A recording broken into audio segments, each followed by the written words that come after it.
Um,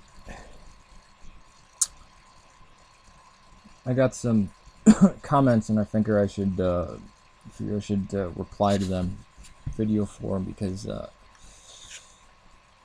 not going to be able to do a 300 character or 500 character comment. And it's my apology to J9A4M5E3S7. And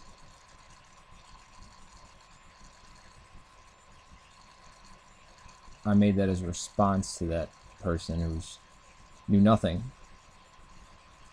And they should know, when they see apology, if they know anything about the first century, apology means explanation.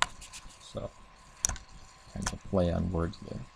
Not play on words, just using it in its most strict sense. From John Ailes. What do you mean from an Orthodox POV point of view by you don't believe in an eternal soul piece? No one believes in an eternal soul, except Gnostic heretics and Origin, and I would say forms of Hasidic Judaism or Judaism, but that still has been influenced by Gnosticism, which gets influenced by Plotinus and Plato.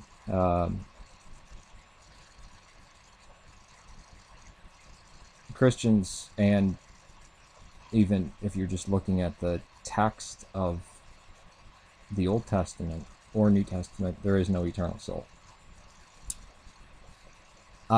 Yeah, people could say, well, the soul in the Old Testament is the complete person. It's the body as well. They could say and how they define words, it's the spirit and the body together is the soul, or the soul is the body, or but people usually say soul and body. But even no matter how you want to formulate that, the soul, the spirit, has a beginning in time. When you're conceived, that's when it starts. We're not pre-existent.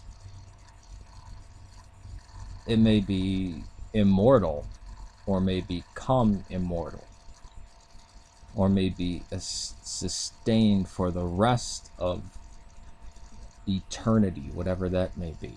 But eternal, no. Not existing from forever to forever, from everlasting to everlasting. No. The soul had a starting point in time, which many people are like, that makes, not that it doesn't make any sense, but but how? And it seems so unreal and this and that, but it is. There was a point in time when you did not exist. You as body and intellect and spirit and soul, or whatever you want to use for that, psyche, mind, no, did not exist. And that's the Christian viewpoint, or the Orthodox viewpoint, or the Catholic viewpoint, or what Roman Catholics, Eastern Orthodox, Oriental Orthodox, Assyrian Church of the East, and all Protestant branches believe. There are no remaining Christians that are historically based that hold to a pre-existent soul. They're all gone. They've been gone for well over 1,000 years. What do you?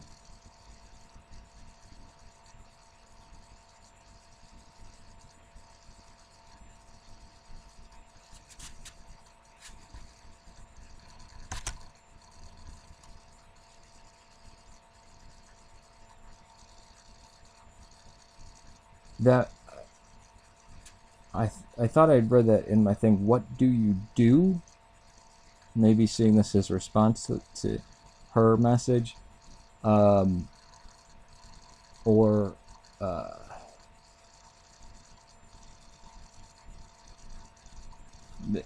now seeing that the question is not actually in there, is it? You know, you can read comments that people have taken down from your own thing, you know. Somebody could write a comment, you see it in your comment section, but then when you go to the comment section of your videos, or you see it in your inbox, your comments, when you go to the comment section, it's no longer there. But to that question, like, what do you do, or where did you go to school, or what grade you have, this and that, I will say I'm better educated than some people, and that's not arrogance. I'm not bragging, that's just fact. I'm not the smartest person in the world. I don't know the most about early church history than everybody else. I know more than everybody else. No, and I've never claimed that. But I guess this will head it off. If I say you, and I fully, of all the information she's given and what I've seen of her, I have more formal education than her in these areas, but I don't want to go down that road because somebody said, oh, this guy's a scholar. They could quote Robert Price, who's, everybody sees him as a laughingstock when it comes to him trying to address early Christianity, and it's just foolish. Richard Carrier, people are like, I mean, he's tried to make some waves. Jesus didn't exist. And he tries to claim Bart Ehrman is scared of him when he's using arguments that have already been totally dismissed. I mean, that's just... He embarrasses himself by claiming he's a historian, and then he goes against the historical method or uses special pleading or treats things as, well, this is an exceptional case. We deal with history and we judge history by this criteria, but when we're dealing with this, no, we use a totally different system. When we deal with these, between these two dates, we use a totally different system. And not on what's there, but by the content of how we view things. Well, if we view it as Christian, then we have to demand more evidence for it.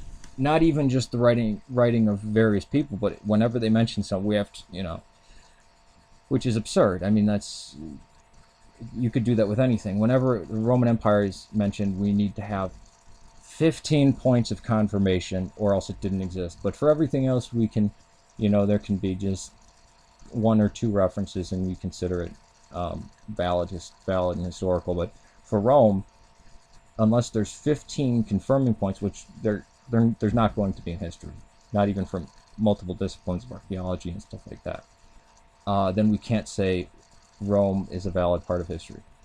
You would say that's, no, you're shifting the goalposts, and nobody would respect that.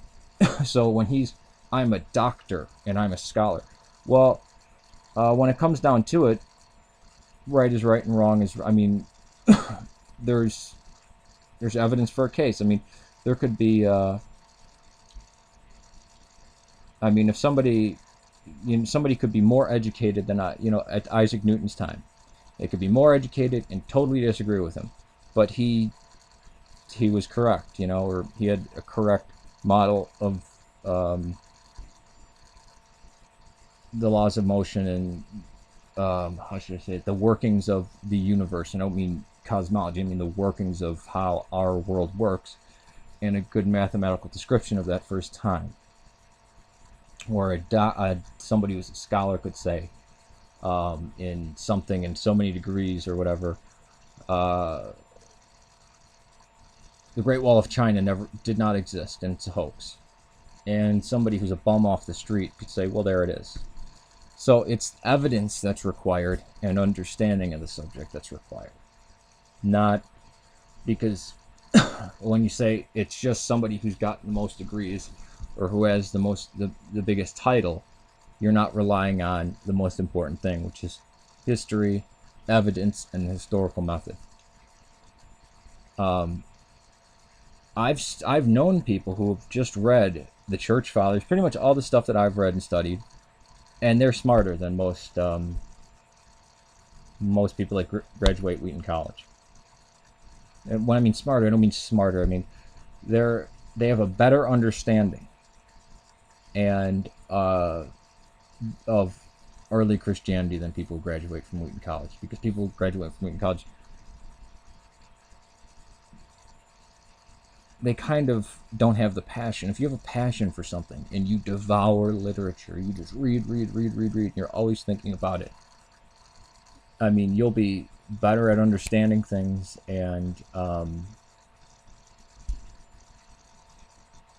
you'll make connections quicker, and you'll what is the word I'm searching for?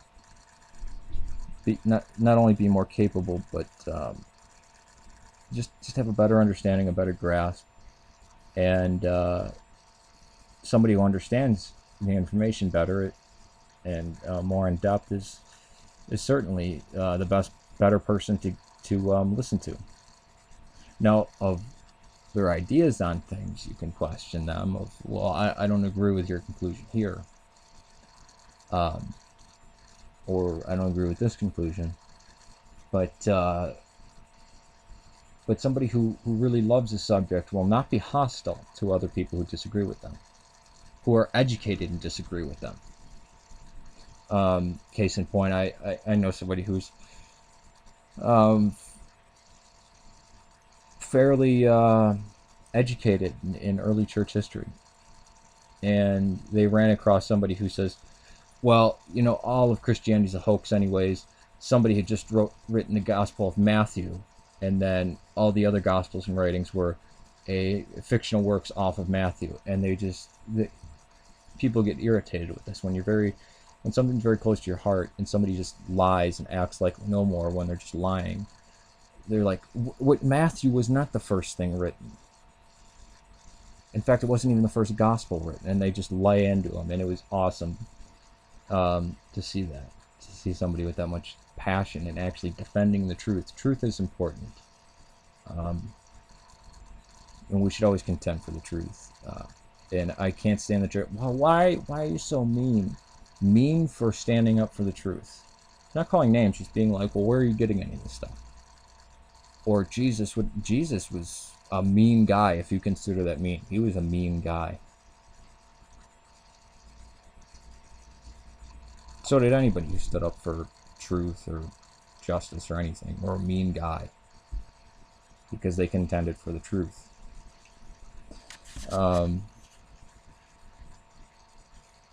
So a lot of it's evidence, and that's why I'd rather just talk to people, you know, have a conversation with them, because it's not firing back messages back and forth, and it's a conversation. You can ask people things quicker and get an understanding of how they understand things. And most people they will never respond to me because oh my God, you know, what's Acts of Paul and Thecla? What's this? What's that? I've never heard of this. And they are claiming to be a scholar like this woman. So I'm addressing that, so I kind of don't have to address it again. Basically, there's a trap there of me saying, yeah, I'm more educated than this woman, and I studied this, you know. But it's also a trap because that's an argument for argument from authority or for authority or whatever. So that the next guy who comes down could say, oh yeah, well I've got a doctorate from 17 colleges and universities, and no, it's not because of any years in school. It's that I've at least read these things and have some comprehension of them, and I'm not lying. Where she just makes things up, and if you just make things up, that's a lie. If you make things up and pass them off as truth, that's a lie. And me saying that she's a liar is not even a judgment upon her. It's just a fact. I mean, this is one of the few times that I'd actually say this. It's, you know, if I said I live on the moon, and I'm not insane, I live on the moon, I want you guys to believe that I live on the moon. But I don't say I want you to believe, but I'm trying to get you to believe that I live on the moon. That's a lie. But even that wouldn't be, I don't know if I'd consider that a lie, but if I'm, well, I'll go I think you know what I mean.